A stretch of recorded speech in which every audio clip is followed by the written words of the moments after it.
budal co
Gelung bapak, gelung bunder.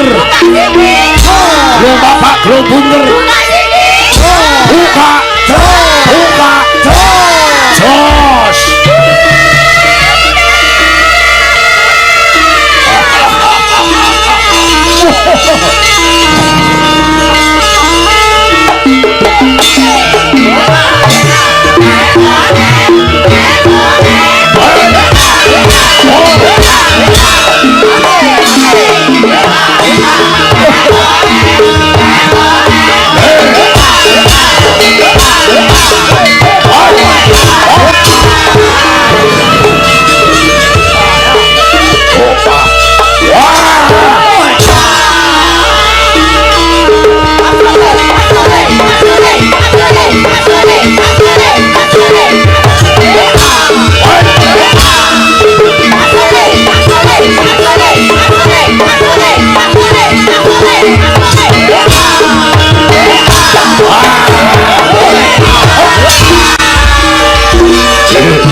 Budal mati karo lamar pergi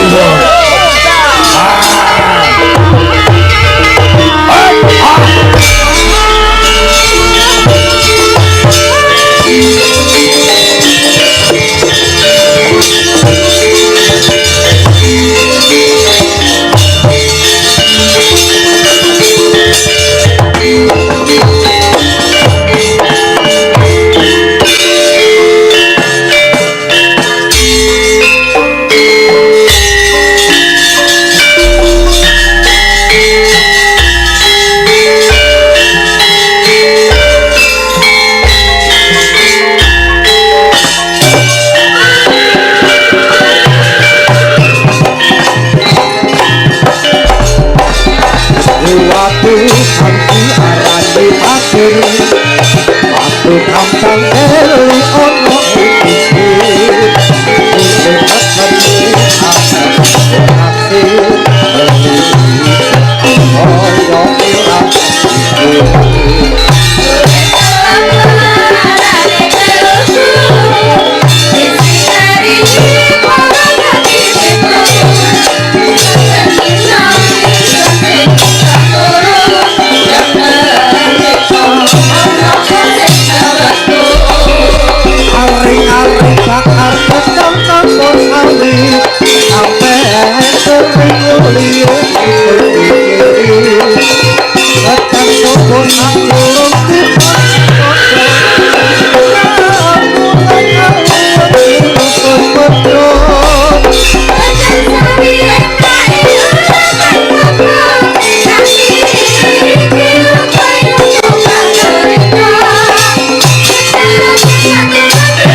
kebetulan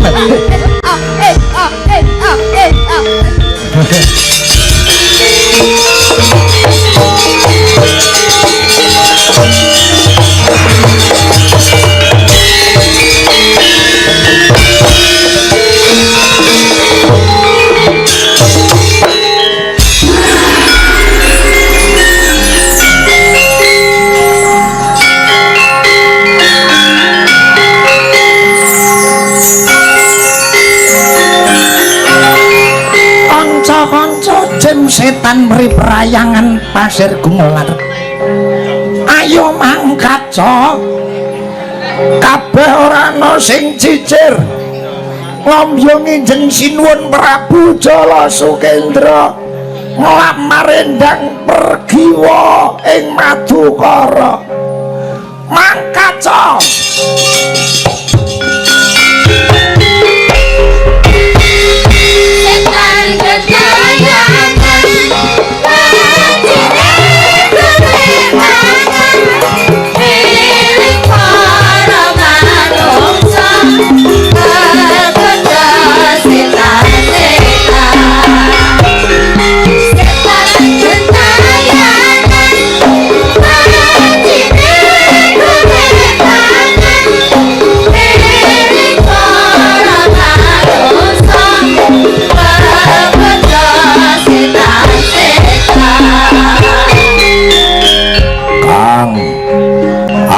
ya rombongane setan melu budal aduh dadi setan saiki rekoso menungso wis ora wedi karo setan malah aku sing wedi karo menungso aduh rekoso tenan dadi setan cangkeme amba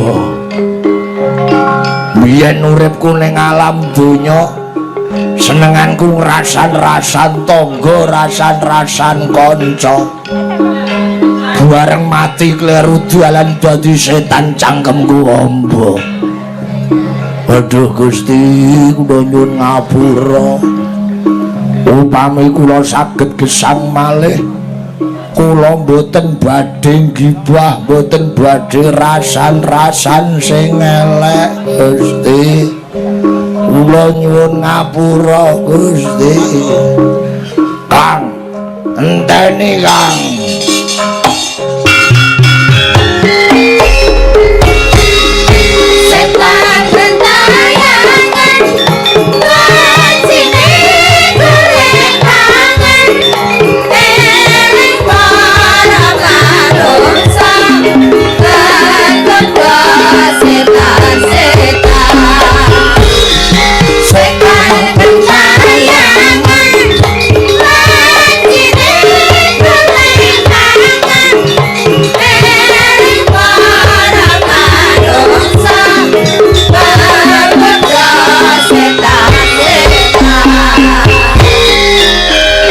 aduh dadi setan genduyo wah mundur kasane dadi setan gegeden ndas arep laku angel kabeh abot sirah walah ya Gusti kula nyuwun ngapura Gusti niki pripun kok gegeden ndas kula ngene biyen urip kula teng alam donya kula dadi wong sing sombong kula dadi wong sing umuk bareng mati kleru dalan malah dadi setan gedhe ndase aduh tobat kan kula nyuwun ngapura Gusti niki pripun sirah kula gedhe kok manuk kula cilik aduh sirah kula mumet Gusti Kang enteni Kang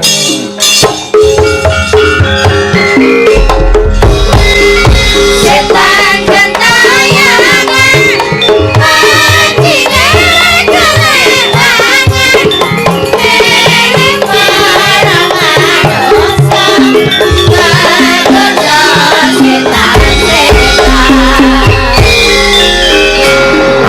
Yen iki piye wetengku kok obah terus ora gelem leren rasane senep rasane besesek aduh Gusti kula nyuwun ngapura Gusti sing wonten weteng kula niku duit rakyat Gusti duit MBG niki Gusti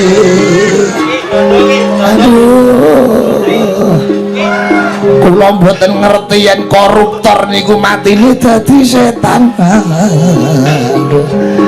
niki lek kula korupsi duit MBG besesek aduh dodo nyuwun ngapura aduh kapok upami kula saged gesang malih kula mboten wani korupsi Gusti kula ora ngerti nek korupsi iki matine dadi setan aduh Kang enteni Kang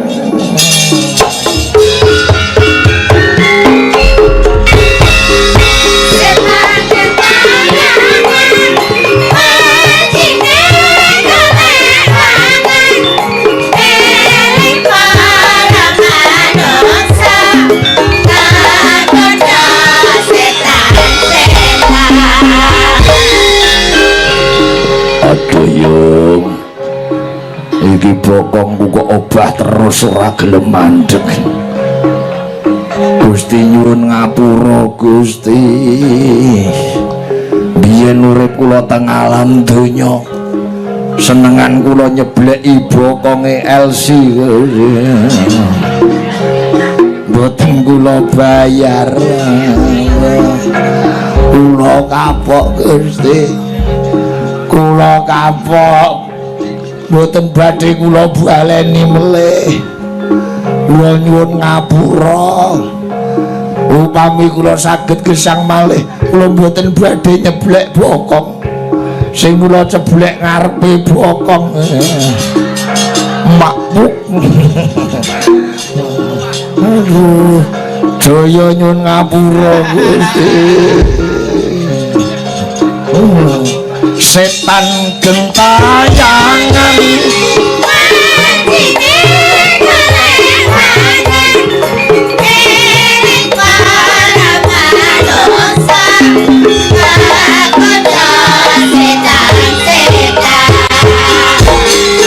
setan gentayangan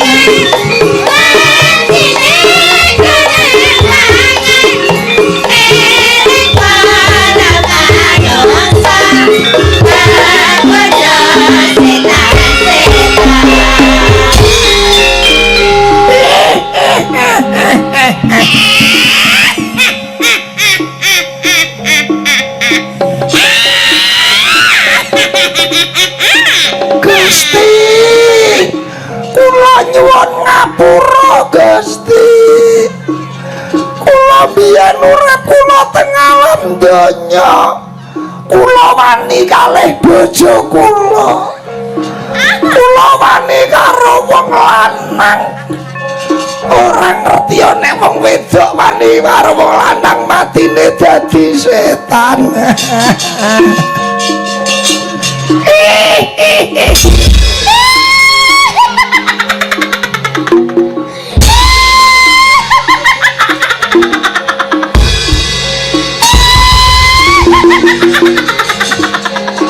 cong culiten pocongku uculiten moden cong culiten pocongku uculiten biyen kowe mendem aku lali nguculi tali pocongku cong culiten ten moten Tanjung Raja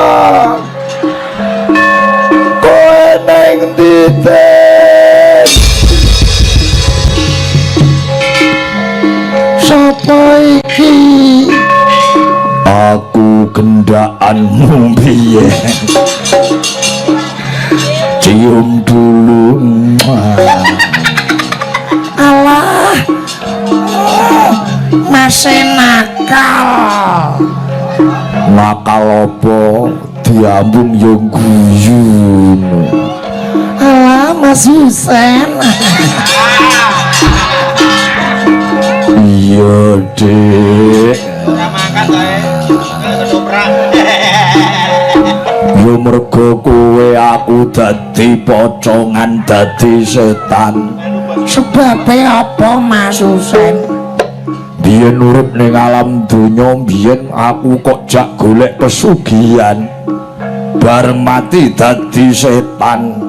Ning lak biyen uripmu sugih. Biyen. Ning saiki rekoso patiku ora ditampa karo sing gawe urip. Ayo den njaluk ngapura karo sing gawe urip. Gusti, kula nyuwun ngapura Gusti. Upami kula saged gesang malih, kula mboten badhe golek pesugihan. Kula badhe golek kemelaratan Gusti. Ora ana wong urip kok golek kemelaratan. Urip kok angel kabeh Mas. Golek pesugihan kleru, kemelaratan yo kleru. Nyambut gawe sing berkah, sing halal, sing barokah. Ayo golek pengruwatan Dik, ben ditampa patine dhewe. Ayo Mas.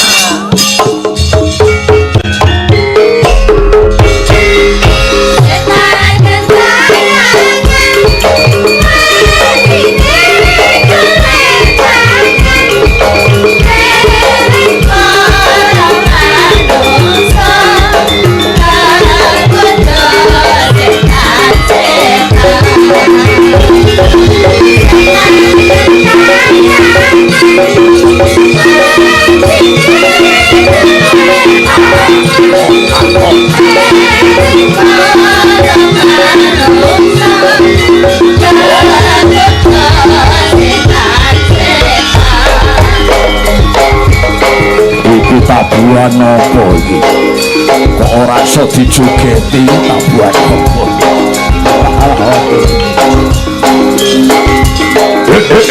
Ah.